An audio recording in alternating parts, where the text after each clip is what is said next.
You're watching Cars.tv. My name is Fireball Tim Lawrence. I go by Fireball, it's my legal given first name. This is the Murphy Auto Museum. I'm design director and president of the museum.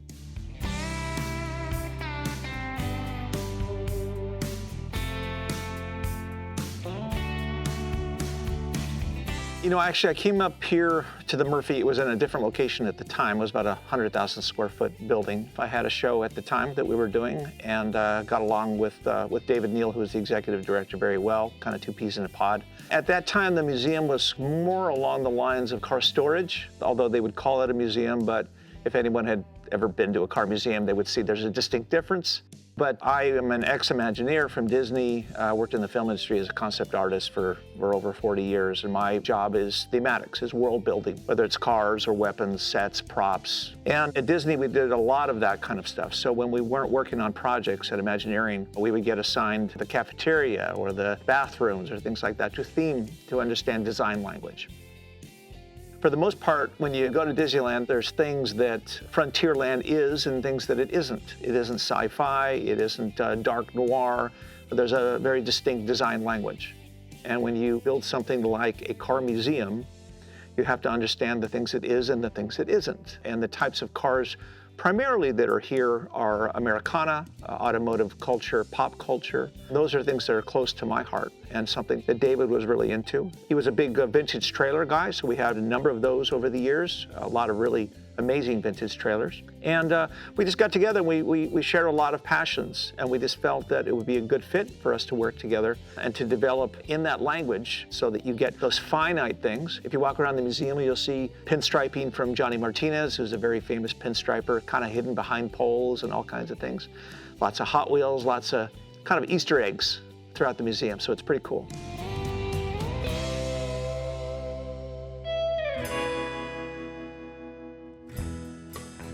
Hey guys, I'm Fireball, and we're at the Murphy Auto Museum, a great collection of cars, lots of unique stories, unique things going on.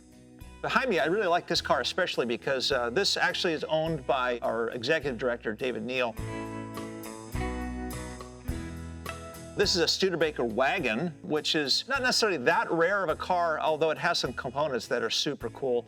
But we decided that the car was this color, 1963 Wagonaire, to match this with the trailer behind it, which is actually called a trailer boat. So it's a trailer that you can sleep in, and the boat's on top, and you can take the boat off, flip it over, and go for a swim in a lake somewhere. So it's pretty cool.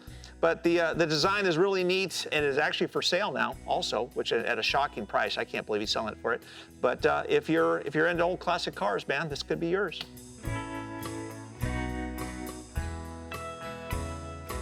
We had it custom painted so that they match. We bought them separately. We never intended to put them together. But when we saw them together, they were kind of really cool that way. So it's kind of something that, you know, a lot of vintage trailer people do. So they'll buy a vintage trailer somewhere, and then they'll buy something to tow it, something from that era, 1960s and something like that. And it becomes kind of a package deal. So it's pretty neat to watch people do that. And this is our version of that.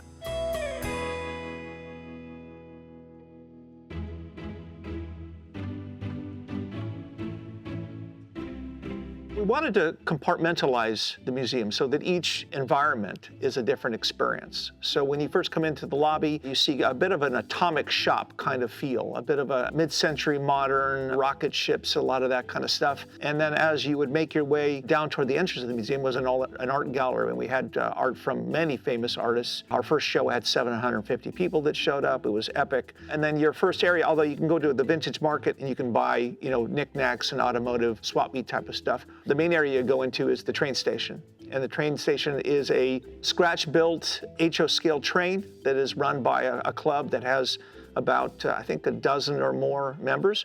And on the weekends when you come here, the guys are running the trains. You can hear the choo-chooing going on. You can see the smoke coming out of the trains. There's a tunnel. They are just having a great time in there, and it's running, and everything is fully lit. It's pretty spectacular. And as you exit the train station, you go into the vintage trailer area, where we have a 1927 Holt trailer. It was basically the world's first vintage trailer.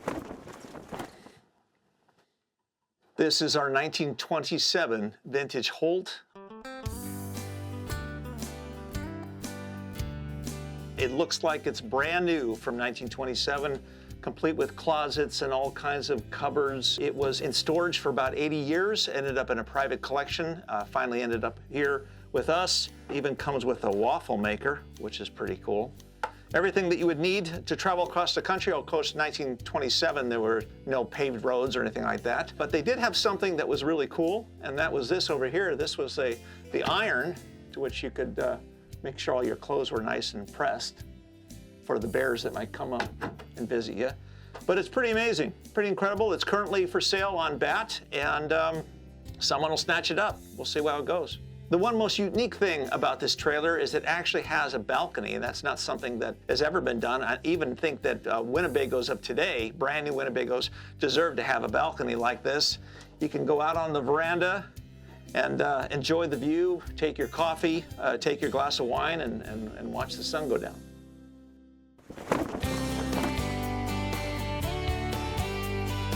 Hey guys, I'm Fireball, and I'm design director here at the Murphy Auto Museum. I'm in one of my favorite spots here at the museum. This is an HO scale train that was scratch built right here in this room. We call it the garage or the train station. There's tons of stories in every little nook and cranny.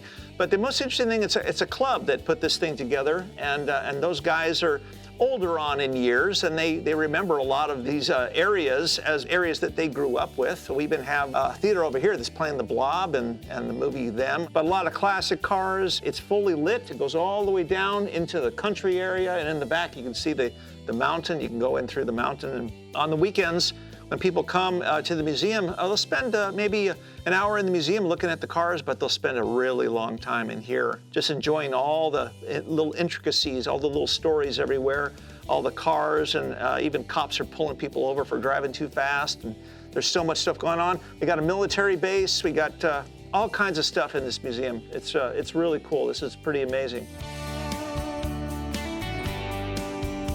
Literally thousands of hours over the last 6 years have been put in by these guys. They range in age from about 30 all the way up to about 85. So they're getting up there, and they show up throughout the week, and they add elements and they fix elements, and the trains are always running. So it requires a lot of thought process to be able to make this thing run smoothly, kind of the way that we run the museum. So it's neat to come in here to see them working and fixing things, and telephone poles, and causing trouble in their way.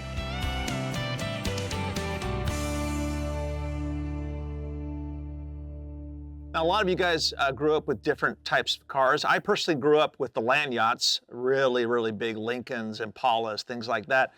And right here, this is a 1958 Lincoln, a stunning, stunning example of that era. At that time, it was the height of luxury, but it didn't come with seat belts, didn't come with cup holders, all the things that we cherish so much. But the interesting thing about this car, we do a lot of things with celebrity type of cars, and this car is actually owned by the voice of Optimus Prime. There's a reason that they called them land yachts, because this one weighs in excess of 5,000 pounds. It's one of those types of cars that you would drive to Vegas and you feel like you're in your grandma's couch the whole time. When you drive this car, it's hard to tell that you're even driving. You want to go really slow. You're inspired to relax. It kind of infuses you with the personality of the car itself. And muscle cars would do the same thing, that you want to be able to launch. You want to be able to do some of those things that exemplifies that personality trait. But the neat thing about the Lincolns is you always feel relaxed. You always feel like you're going to get wherever you're going in style, even if you're going to the store to buy some milk.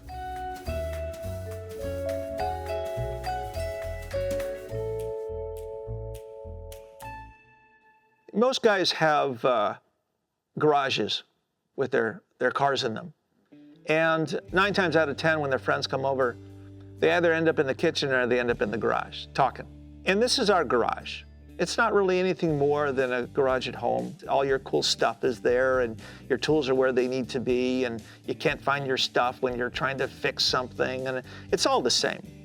I believe strongly that you never really get rid of your man cave or your woman cave or whatever you want to call it. It just changes, right? If you got to move and you lose it, you make one somewhere else. And that's what's going to happen here. I may change this and get rid of all this stuff, but it won't be long before I have another garage somewhere else, and I'm inviting people over and we're making spaghetti and drinking things we shouldn't drink, and Yeah, it's that transmutation, and I'm not really sad that it's going. I tend to be a very present, and I learn to pivot quickly when things change. So I'm excited about what's next, and I think that the more that you verbalize that with friends, the more excited they become, and they know that I'm not one to sit still. I'm a very high performance person, and I think that whatever's coming next, even if I don't know what it is, I'm excited about it.